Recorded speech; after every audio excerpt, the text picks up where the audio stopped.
I earned my degree online at Arizona State University. I chose to get my degree at ASU because I knew that I'd get a quality education, they were recognized for excellence, and that I would be prepared for the workforce upon graduating. To be associated with ASU, both as a student and alum, it makes me extremely proud, and having experienced the program, I know now that I'm set up for success. Learn more at asuonline.asu.edu. At Arizona State University, we're bringing world-class education from our globally acclaimed faculty to you. Earn your degree from the nation's most innovative university. Online. That's a degree better. Learn more at asuonline.asu.edu.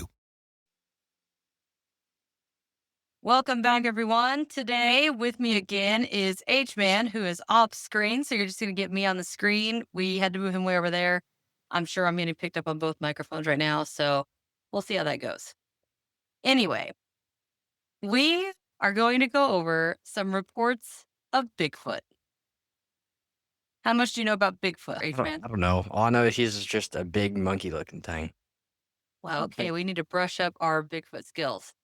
I don't really need to know that much about Bigfoot, but okay. You'll like this one. And all of these are going to be down in the description, and they're all from Nexus Newsfeed. I just wanted to go ahead and disclaimer that. You can go check them out. This one is titled, Large Dark-Furred Primate Reportedly Seen by Father and Son in Michigan. Michigan? Yep, it's close by. Yeah. The Bigfoot Field Researchers Organization, BFRO, as most of us know, published a report last month in which a father and son claimed to have encountered a large ape-like creature near Monroe, Michigan, roughly 35 miles south of Detroit. That's our subtitle. So the father, Edward, 47, and son, 12, were out bow fishing at around 11:30 a.m. on May 18th when, while following Plum Creek deeper into some nearby marshland, they stopped to listen as police sirens sounded in the distance. And this is a quote. All of a sudden, Edwards said in the report, I heard rustling in a tree to the left and a huge thud hitting the ground from the tree. A big heavy animal hit the ground and crouched and started moving towards me through the brush. End quote. His dog immediately gave chase and almost caught the creature before it, quote, shot off extremely fast through the trees and brush, end quote. The dog followed the creature up the slope and disappeared over, and it did, oh my gosh, let me start. The dog followed the creature up the slope and it had disappeared over, but returned when Edward called it back. Quote, holy shit, what was that? End quote, his son exclaimed. Quote, it was as big as a bear, but it looked like a gorilla, end quote. Father and son both quickly agreed to retreat when they then, quote, heard something crunching on the ground behind them. BFRO investigator Matthew Moneymaker, that is a hell of a name. Matthew Moneymaker? Matthew Moneymaker. Who is that? An awesome one. Said he was able to interview both witnesses over the phone, describing the pair as, quote, credible and freshly descriptive about what happened to them, end quote. According to Moneymaker, he asked enough to discern that it was not a bear. And this is another quote. It was a large, dark-furred primate that ran up the slope on two legs looking like a gorilla from behind. Yes, that would be a Bigfoot, he said. The incident, Moneymaker posited, oh my gosh, happened so fast that there was no time to even consider trying to photograph it. The whole encounter lasted less than 10 seconds from beginning to end, explained, I'm assuming, the first male witness. It happened totally by surprise. No one would have gotten a photo of it in that first shock interval. Moneymaker, a materialist who favors the idea that Bigfoot is an undiscovered animal species, went on to say that he thought the area was well suited for such a being to exist. He noted that the marsh is full of deer due to hunting being outlawed. That's a bummer. Consequently, there were herds of deer in the marsh and woods year-round. There are lots of cattails around the marsh as well. Therefore, two things that Bigfoot could consume, especially in the winter, cattails and deer. I would want to eat a cattail. It'd be pretty gross. Cattails are weird. They are very weird. The closer a nature pocket is to a town, the greater likelihood that hunting is forbidden there. So the bullets obviously don't travel and hit the neighborhoods and people walking nearby. The area becomes de facto safe haven for deer herds. Bigfoot look for deer, so they will sometimes end up in the pockets of woods near towns like Monroe when there are enough plants and animals to sustain them. This is the fifth Bigfoot sighting to have been reported by BFRO out of Monroe County since 1980, with the next most recent taking place in 2009.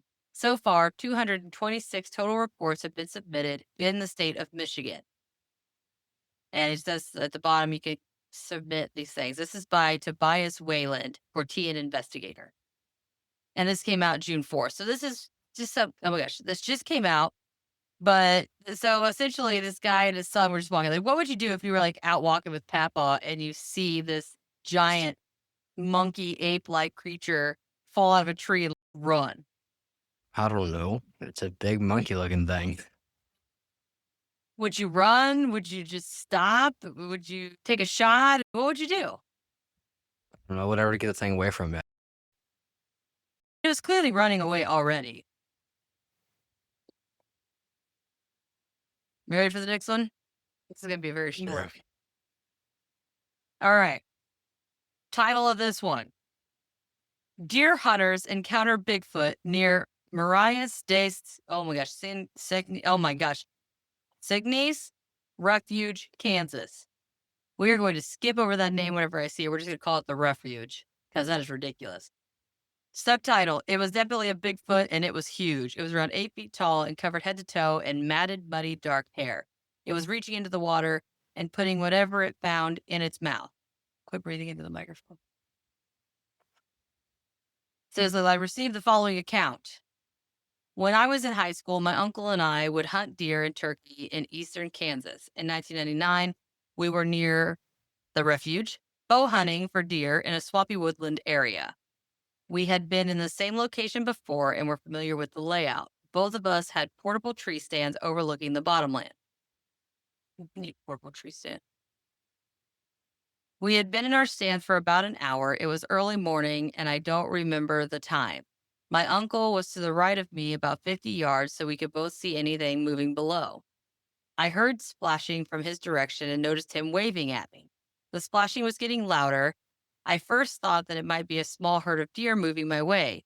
As I looked through the thickets, I noticed something tall and bulky standing beside a tree. I then saw something similar to a few feet away from the other figure. I looked over at my uncle. He was crouched down and still. The two figures started towards me. Then one worked its way up the clearing, and I was able to get a good look. It was definitely a Bigfoot, and it was huge. It was around 8 feet tall and covered head to toe in matted, muddy, dark hair. It was reaching into the water and putting whatever it found in its mouth. I didn't see the other Bigfoot. It must have moved off in the other direction. I was as still as possible, though I was shaking. The Bigfoot was no more than 100 feet from me, though I was 12 feet in a tree. I must have watched it for 10 minutes or so as it waded through the water, eating whatever it pulled out. It eventually walked away from us towards the woods on the opposite rise. My uncle and I looked at each other but didn't make a sound. I was ready to get out of there, but he remained in his stand, holding his hand palm out to let me know to hang on. I wasn't even thinking about deer any further that day. About 15 to 20 minutes had gone by. My uncle started moving off his hand. I did the same, dropping the ladder and climbing down. We walked towards each other and agreed to come back for the stands later. In fact, I did not go back. That afternoon, my dad and grandfather went back with my uncle to look around and retrieve the stands. Both of them believed we saw Bigfoot. My grandfather said that he believed they were eating freshwater mussels and snails. I never went back to that area, though I still hunt. That was the only time I had ever seen anything like that. I'd be interested to know if there's any other witnesses sightings in eastern Kansas or western Missouri. I've heard many stories since, but nothing recent. See. And this was by Lon Strickler. I really like his research as well. So these guys are just out hunting, right? And this thing's 8 foot tall, H-man. 8 foot tall. That's like, These guys are only 12 feet off the ground. that's 4 feet away from the head. That's like almost less than my height away from him. Yeah. did they not know these guys were there? Or did they know they were there? Do you think they just didn't do anything? Might have not seen any harm with them. Just passed them by like it was something else. To me, that's just so weird. They're bow hunting too. They probably don't even have a rifle or anything. But that's why you always carry a pistol with you in your bow. I know, but if this thing's 8 foot tall and monstrous, do you really think a handgun's gonna help you out much? 50 cal. That's you? How are you gonna get the thing out there? No. Come on, that's What would you do if you and Papaw were out hunting and you're both looking and two huge 8 foot tall Bigfoot just walking? shoot it. You think you'd shoot it? How are you gonna get both? You shoot the other one. Oh, I shoot one. so you're gonna signal each other to shoot each. What if you guys both mess up and you both shoot the same one? No one shoots the other. I would probably pee myself.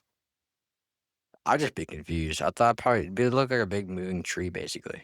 You've seen Fat Man and weird stuff out in the woods, so maybe it wouldn't be as big of a deal. The antlers on it though. Yeah, they don't have antlers though. It'd be cool though. Like It a would be big. cool.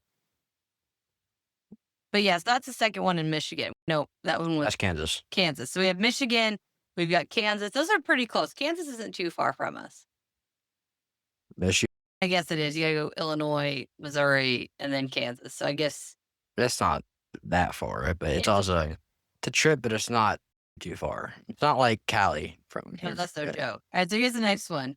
Arizona ranchers Bigfoot encounter. Sheep vanish, family faces unknown. That sounds ominous, doesn't it? Sheep in Arkansas, they vanished. Arizona. Same thing, but Arizona, there's mountain lions. Those things would take a sheep in a second. Let's see what we got here. A strange and unsettling incident has recently come to light, and I felt that it was important to share this with our community of Bigfoot believers. The video in question was posted by YouTube channel Real Eyes TV, and it tells the story of a a farmer in Prescott, Arizona, who believes they have a Bigfoot living on their property. The farmer, who remains unnamed in the video, explains that they own a large piece of land that used to be a working ranch. The ranch is home to a few remaining livestock, including horses, Brahma, and goats. However, in recent years, the farmer has noticed some strange occurrences on the property. One notable incident involved the disappearance of one of the farmer's dogs. Oh, a part pit bull and shepherd mix. That'd be interesting. Art Pitbull and Shepherd. Yeah, That's one beefy dog. it is a beefy dog. The dog, oh God, sorry.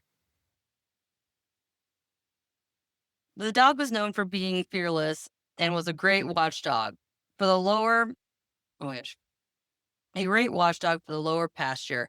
However, one day the dog was found dead in a pinyon pine tree with its neck snapped and no sign of a struggle. Oh, jeez Louise. The farmer and their family were baffled by the incident and couldn't come up with a logical explanation. Another strange occurrence involved the disappearance of two sheep that were kept in the bed of in a bed with a half-breed dog. That sounds really interesting.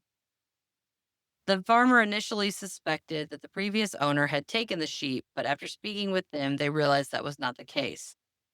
The farmer then went on to explain that they had heard stories about Bigfoot sightings in the area, particularly in the Sierra Ponderosa forest. Ponderosa was such a good place to eat. The Ponderosa. I've never been there. Oh my gosh, it was a I'll buffet. Have you taken me there before? You were little. So you have. It was in Missouri. I don't remember going there at all. I don't. Yeah, it's a good all-you-can-eat place. It's like Golden Corral. We used to go with what's his face? The guy, the first gen that we always drive by and go to. No, different place. This is a Chinese place. Oh, like the walking. Yeah. The video then goes on to describe the story told by an Indian woman about a hairy man who stole one of her sheep while she was grazing her flock in the forest. Intrigued by this story, the farmer and their family decided to investigate the property for any signs of Bigfoot activity. They packed a rifle and a scabbard and rode out on horseback, searching for any signs of the elusive creature. During their search, they heard a strange howl that sounded like a woman screaming. The horses became uneasy, the dogs began barking and running towards the thicket and brambles. The family was unable to follow the dogs, but they heard a man scream in the distance, leading them to believe there may have been more than one Bigfoot in the area. This video is both fascinating and concerning. The idea of Bigfoot living on a farm and interacting with livestock is certainly intriguing, but the thought of a potentially aggressive Bigfoot is unsettling. While the video doesn't provide any concrete evidence, of Bigfoot activity, it does raise some interesting questions and adds a growing body of anecdotal evidence surrounding these elusive creatures. If you're interested in learning more about the incidents, I encourage you to watch the full video. Again, the links will be in the description and you can go check it out and watch the video. We're not going to watch right now because it's 8 minutes long. 8 minutes? Yes. And then, so what's your thoughts on that one? I don't know. I personally think it's just mountain lion. You think a mountain lion would snap its neck? Yes. With no teeth marks, no nothing? Yes. What do you mean no teeth? You wouldn't even be able to tell there's teeth marks. A canine and a pit bull mix. That would be one super fluffy dog. They checked it over. There was no marks. Okay, well, there'd be marks where they grabbed it and twisted it. There'd be marks on there. But a mountain lion can't do that. The amount of forces that would have to be squeezed onto the thing's head to twist it, It could do the chicken snap. Okay. The mountain lion could push it off a tree. It can't do that. It would have teeth marks. I don't know. It's definitely interesting. Very questionable. So this is going to be a short one. We're only at 20 minutes right now, so it'll be all right.